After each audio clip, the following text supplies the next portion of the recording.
Hi there, welcome back.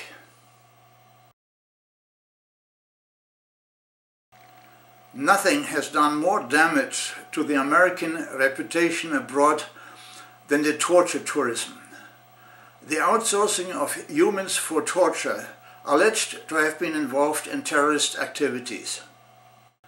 For years, George W. Bush and his operatives have denied that they use torture. This government does not torture people. We have in place a rigorous process to ensure those held at Guantanamo Bay belong at Guantanamo. What about former CIA Chief Tenet? Well, we don't torture people. Let me say that again to you. We don't torture people. Here's another Bush nip-tack. We do not condone torture.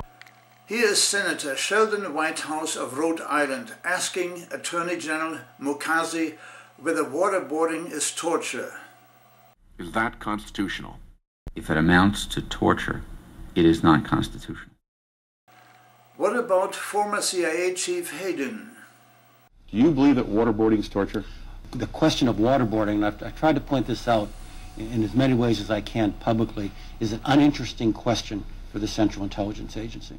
Well, that may be not as strange as it sounds. They do not do that themselves, as a government official once said. We don't kick the bleep out of them. We send them to other countries, though they kick the bleep out of them. But enough of the commercials. Let's do a reality show. You see, we found that the CIA has set up a true spy network, a CIA, with routes all across the globe. Actually, we have the story of one of the torture tourists, Khalid El-Masri, who was born in Kuwait in 1963 to Lebanese parents but became a nationalized German.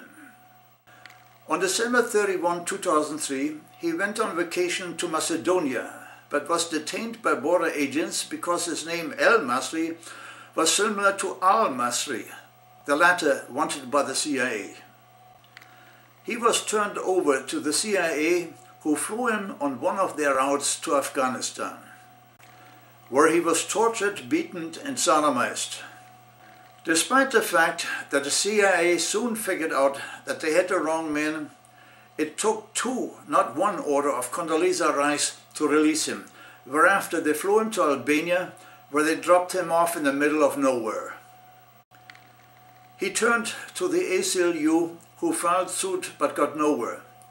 Instead of making good on their error, the Department of Justice argued that allowing his suit to go forward would unreasonably reveal state secrets, like that Bush, Cheney, Hayden and Tenet lied, and that we indeed engage in torture. We knew that already. The case went all the way to the Supreme Court, which refused to hear the case. In other words, we engage in torture with the full knowledge and approval of the highest court in the country. But then, according to Justice Scalia, not everything odious is covered by the Constitution, or for that matter by treaties we should but do not honor. And we have a law against torture. But if everything that is hateful and odious is not covered by some provision of the Constitution.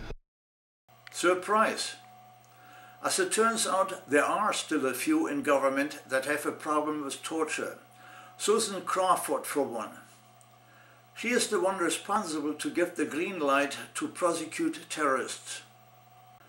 Susan Crawford was asked in an interview by the Washington Post about the case of the suspected 20s hijacker in the 9/11 attack. Al-Qahtani is his name. She answered, as quoted by MSNBC's Rachel Maddow. The U.S. cannot prosecute Saudi prisoner Mohammed al-Qahtani, an alleged 9/11 plotter, because, quote, we tortured Qahtani. His treatment met the legal definition of torture, and that's why I did not refer the case for prosecution. The end result of that treatment, quote, unfortunately, what this has done, I think, has tainted everything going forward. Is it just me, or is there a more relaxed attitude about torture? Let's listen to Cheney for a moment in an interview conducted by Jonathan Karl of ABC, asking whether Cheney knew about the torture of Khalid Sheikh Mohammed.